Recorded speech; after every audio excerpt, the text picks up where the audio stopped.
Well, guys, if you're like me, you know how much you should be eating. You know what you should be eating. However, it's difficult to actually do what you know should be done.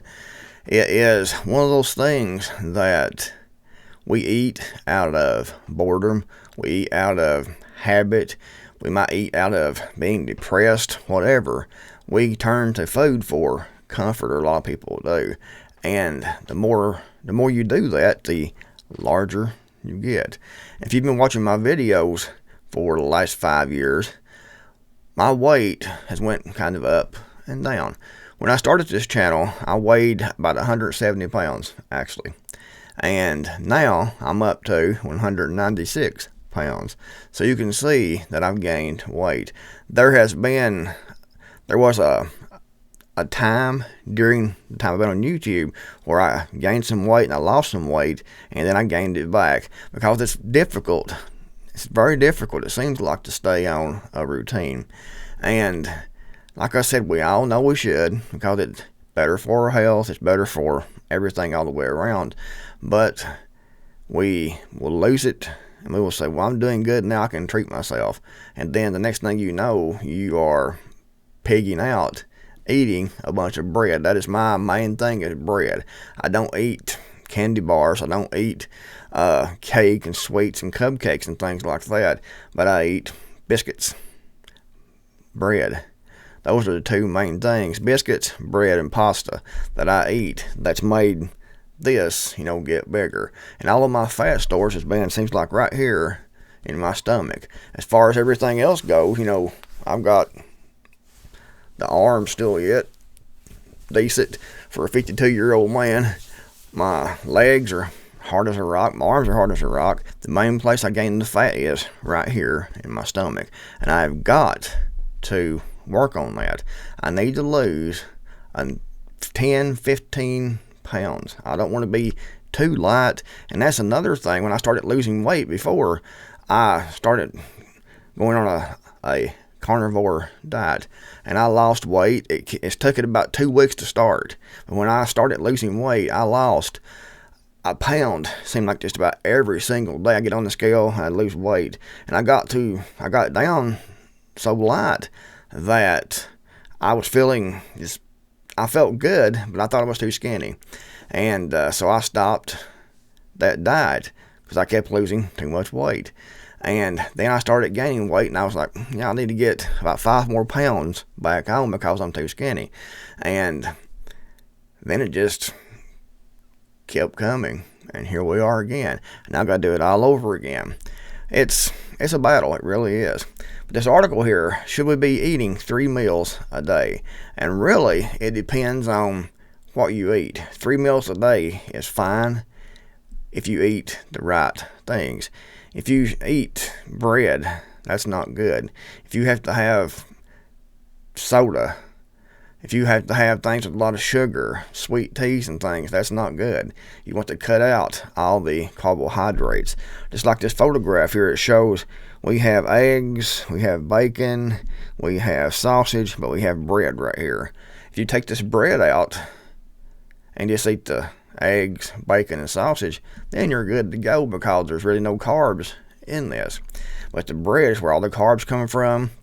That's what makes your blood sugar spike, and that's what makes this, and we gain weight. So you have to watch what you eat. 3 meals a day, in my opinion, is fine, as long as you eat low carb or no carb, preferably, type foods. It's likely you eat 3 meals a day. A lot of people eat all day long. They will eat the 3 meals, and in between meals they will be grazing. They will be stopping and getting chips. They will be going to the refrigerator. They will be just snacking and eating a bowl of cereal and things like that in between meals.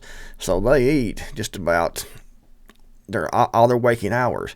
And that's why you see people that weigh 500-600 pounds. I mean, it is crazy the things they eat.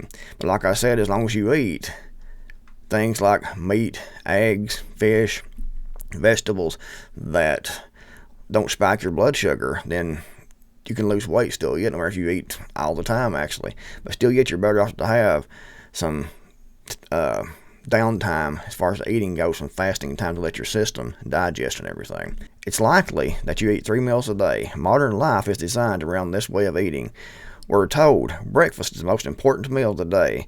We're giving lunch breaks at work, and then our social and family lives revolve around eating meals. But is this the healthiest way to eat? Intermittent fasting, where you restrict food intake to an 8-hour window, is becoming a huge area of research. Giving our bodies at least 12 hours a day without food allows our digestive system to rest, and it allows your blood sugars and things to normalize. You don't keep spiking that all day long if you eat at a certain time period and are off without eating for at least 12 hours a day. Fasting puts the body in a different state where it's more ready to repair and surveil for damage and clear misfolded proteins.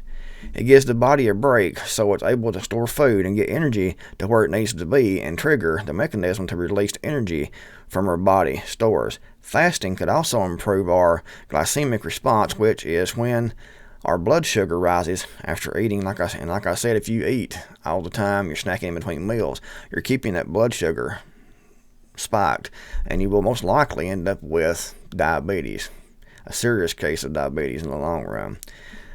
Having a smaller blood glucose increase allows you to store less fat in the body, and a lot of times you store it right here. So that's why I've got to do some things differently. Throughout history, we consume 1 meal a day, including ancient Romans who ate 1 meal around midday. Wouldn't 1 meal a day leave us feeling hungry? Not necessarily. Levinsky argues, because hunger is often a psychological sensation. And that's probably one reason that when people smoke weed, they get hungry, because it affects the mind, and it makes the neurons in the mind start wanting food. You start sending signals that you're hungry, want food, and want to eat. So people get high, and they're in the refrigerator pigging out, and that just runs the blood sugar up. Data shows that if you don't eat breakfast, you're going to eat fewer calories overall that day. You can see here, bread, jams, looks like here in this photograph, all high carbs. And definitely a no-no if you want to be healthy and lose weight. But Manugan doesn't recommend sticking to 1 meal a day, since this can increase the level of glucose in the blood when you're not eating, known as fasting glucose. High levels of fasting glucose over a long period of time is a risk factor for type 2 diabetes.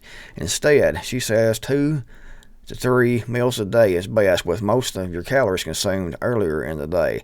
This is because eating late at night is associated with cardiometabolic disease, including diabetes and heart disease. So you're better off not to eat before you go to bed. Our bodies release melatonin overnight to help us sleep, but melatonin also pauses creation of insulin, which stores glucose in the body.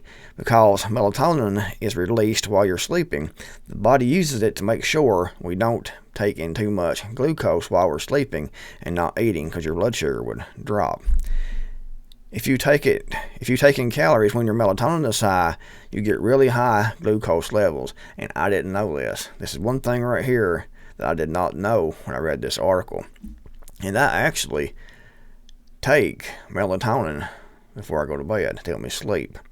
And if you eat anything like crackers, some toast, anything to settle your stomach, like if you have an upset stomach before you go to bed, if you take any kind of carbs in within a couple of hours before going to bed, and then you take melatonin, then it can hinder your insulin production and raise your blood sugar levels while you sleep. And that will also store food, or store calories and fat right here in the gut, the hardest, most difficult fat to get rid of. So this is definitely something I want to change. The melatonin, you don't want to eat before you go to bed. Give it at least 2 hours before you go to bed. You don't want to take melatonin and eat something before you go to bed, obviously, because it's going to raise your blood sugar levels up, because it's going to stop the production of insulin, and that will allow your blood sugar level to stay up. So that's not good. If you take melatonin, you definitely need to not eat before you go to bed, because that's just, you have melatonin produced naturally to help you sleep when it gets a certain time at night. That's another reason you don't eat before you go to bed. So definitely cut out intake of any food, and especially any food like bread, crackers, and things like that that's high in carbohydrates, because it will raise your blood sugar up and you'll store that fat during the night. So that's definitely something you want to do. At best, you'd be better off not to eat at least 4 hours before you go to bed. I think that's all I had here in this article to tell you all. But anyway, hopefully this helps. I'll link this article in the description box below. You can read the rest of the article, and maybe it'll help you lose some weight, get your blood sugar levels in check, and hopefully we can do this together. If you liked the video, give it a big thumbs up. Thanks for watching. I'll see you guys in the next video, hopefully.